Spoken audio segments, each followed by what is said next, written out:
إنها فرحة تمام العاشرة، عاشرة التخلص من تصعيد إسرائيلي امتد ل5 أيام عجاف ضد قطاع غزة.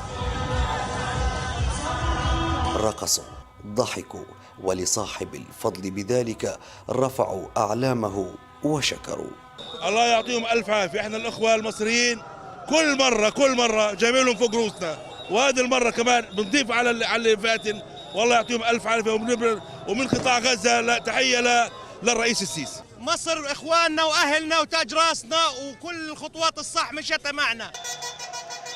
خطفوا الحياة والفرح من بين أنياب تصعيد فقدوا الأمل للحظة بانتهائه، فبعد القتل والدمار ثمة حياة كتبت لهم من جديد. هناك عديد من البنايات التي دمرت وعديد من الشوارع والبنى التحتية التي تضررت، وبالتالي أجهزة وزارة الداخلية تقوم بواجبها لإسناد المواطنين حتى تعود الحياة إلى طبيعتها هنا في غزة. نقول بصدق كل الشكر، كل التقدير، كل الثناء للقيادة المصرية. لم يكونوا معنا وسطاء ولم يكونوا صليب أحمر، بل كانوا دائما يسعون باتجاه دعم المقاومة، باتجاه تنفيذ المطالب التي تصون أهداف المقاومة، باتجاه لجم العدو وسياساته العدوانية. لذلك كان هذا الاتفاق باتجاه وقف الاغتيالات والاعتداء على المدنيين وهدم البيوت.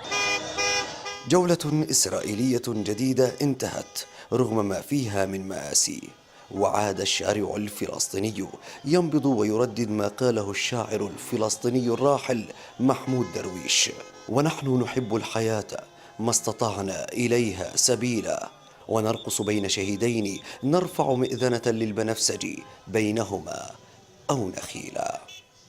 محمد أبو ناموس الغد، غزة، فلسطين.